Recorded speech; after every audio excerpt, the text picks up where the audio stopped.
Look at the events you've written down. Is it real to you that the conclusion you reached, what I have to say is not important, is a valid interpretation of those events? Can you agree that virtually any child at that age and in those circumstances would have reached a similar conclusion? Now we're going to play the possibilities game. We'll imagine that 4 friends of yours are visiting you and looking at a videotape of the events you just wrote down.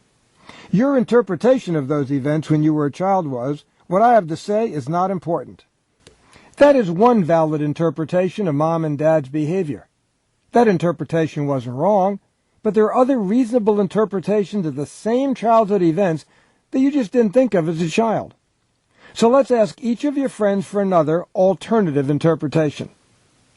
Can you see that one friend might well say, maybe Mom and Dad didn't think what you had to say was important, but that doesn't necessarily mean no one will. Couldn't the events in your childhood be explained by this interpretation just as well as your interpretation, that what I have to say is not important? Here's what your second friend says. Maybe back then people weren't interested in what you had to say. After all, you were just a kid talking about kid stuff. That doesn't mean that people would never be interested in what you have to say when you grow up. Doesn't this interpretation also explain those events in your childhood just as well as your interpretation, that what I have to say is not important? Here's a third possible interpretation of your childhood events that one of your friends suggests. Maybe Mom and Dad thought what you had to say was important, and their behavior was due to having a lot on their minds much of the time. Doesn't this interpretation also explain those events in your childhood just as well as your interpretation, that what I have to say is not important? Here's another interpretation from your fourth friend. Your parents didn't listen to you because they lacked effective parenting skills. They just didn't realize the effect of their not listening. It wasn't because what you have to say is not important. Couldn't any one of these interpretations explain your childhood interactions with your parents just as well as your interpretation, what I have to say is not important? Of course they can. So is it real to you that a belief you've lived with almost your entire life, something you thought was a fact, is not a fact, isn't the truth at all? It's only a truth, merely one interpretation of many possible interpretations of earlier events, right? With a little help from me and your friends, you can see that not always being able to get your parents to listen when you wanted them to listen as a child could have at least 4 different reasonable interpretations or meanings. Do you remember what you wrote down a few minutes ago as the source of your belief what I have to say is not important? Look at the text box below on your screen. Right now, imagine seeing what you saw then and hearing what you heard then. Now take a few minutes and really imagine the events of your childhood that led you to forming the belief what I have to say is not important.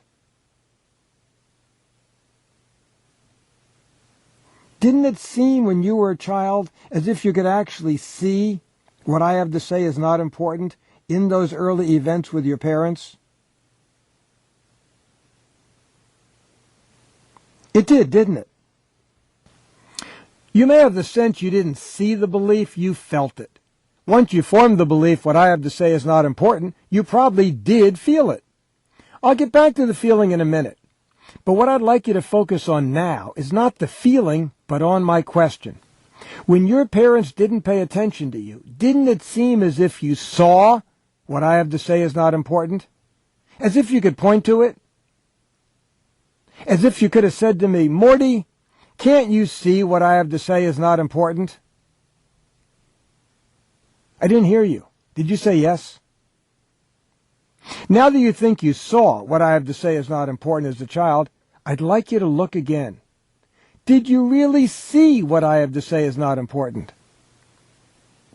If you did, what does what I have to say is not important look like? Can you really point to it? Does what I have to say is not important have a color, a shape, location? Is it real to you now that you saw events, but never really did see what I have to say is not important? If anything you can really see can be described, and if you can't describe what I have to say is not important looks like, Is it clear now that you never really saw it? Since you never really saw what I have to say is not important, what did you actually see?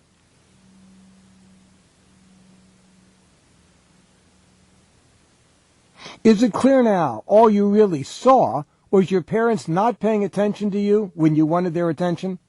In other words, all you really saw was a series of events. See, what happened was that you looked at a series of events that can be interpreted in many different ways. You gave the events one meaning, which was, what I have to say is not important.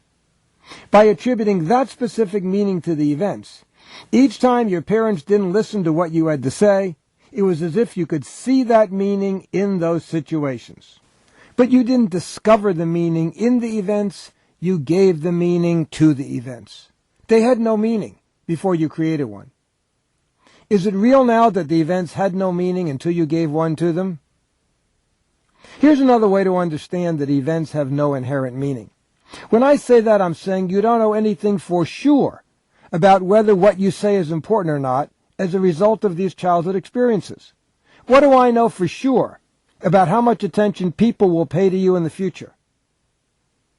Is it clear that I wouldn't know anything? And if I don't know anything, you don't either. All you know for sure is what actually happened. Sometimes you weren't able to get your parents to listen to you when you were a child. And finally, if you never saw what I have to say is not important out there in the world, where has it been all these years? Did I hear you say that what I have to say is not important has only existed in your mind? That you never did see it out there in the world? That's right. If the belief is more real to you as a feeling than as a concept, here's another way to look at it. Didn't it seem as if your parents' behavior and comments when you were a child made you feel what I have to say is not important? But you just agreed that the events have no meaning. Is it possible for events that have no meaning to make you feel what I have to say is not important, or anything else for that matter? Of course not. So frequently not getting the attention you wanted from your parents when you were a child couldn't have made you feel what I have to say is not important. What did make you feel that? By now I think you know the answer to that question. Please answer out loud. That's right. You felt that only because that's the meaning you had already given to frequently not getting what you wanted. Let me help you make this real. Imagine that I had been there when you were a little child, and it helped you realize there were alternative interpretations. And after that conversation you concluded, maybe Mom and Dad weren't interested in what I had to say, but that doesn't necessarily mean no one would be interested. Here's what I'd like you to do now. Take a moment and really imagine being a child and wanting Mom or Dad's attention, and they just won't pay attention to you. As you imagine the events, apply this different interpretation to their behavior. Notice how it feels to be a child who's thinking, maybe Mom and Dad don't think what I have to say is important, but that doesn't necessarily mean no one would. You can use the pause button below to pause the video while you make these childhood scenarios more real for yourself. When you're done imagining, press the play button. As you imagine this scene, does it still feel like your parents' words and actions are making you feel what I have to say is not important? Probably not. And if you didn't feel what I have to say is not important then, would you feel it now? Again, the answer is no. So Mom and Dad's behavior never caused you to feel what I have to say is not important. That feeling came from your interpretation of their behavior. And since your feelings were not caused by events in reality, they were only the result of a meaning you made up to explain the events, is it real that the feelings you had when you couldn't get your parents' attention as a child didn't tell you anything at all about whether or not other people would be interested in what you had to say as an adult? They didn't, did they? Okay, now take a deep breath, let it out slowly, and then say out loud, what I have to say is not important. Is it the truth? Does it still feel like the truth? Your answer is very important here. Take another deep breath and say, what I have to say is not important, out loud. I'll bet it feels very different when you say these words now than when you said them at the beginning of this exercise. Do these words feel true even a little bit? Unless the belief is 100% gone and the words don't feel true at all, you probably still have the belief. Remember, holding a belief is like being pregnant. You either is or you ain't. There's no sort of. If the belief is still there, it probably still seems like you saw it. Once it no longer seems as if you saw what I have to say is not important, in those early events, the belief will be gone. So please click the repeat button to repeat that step of the process. If the belief is gone, please click continue.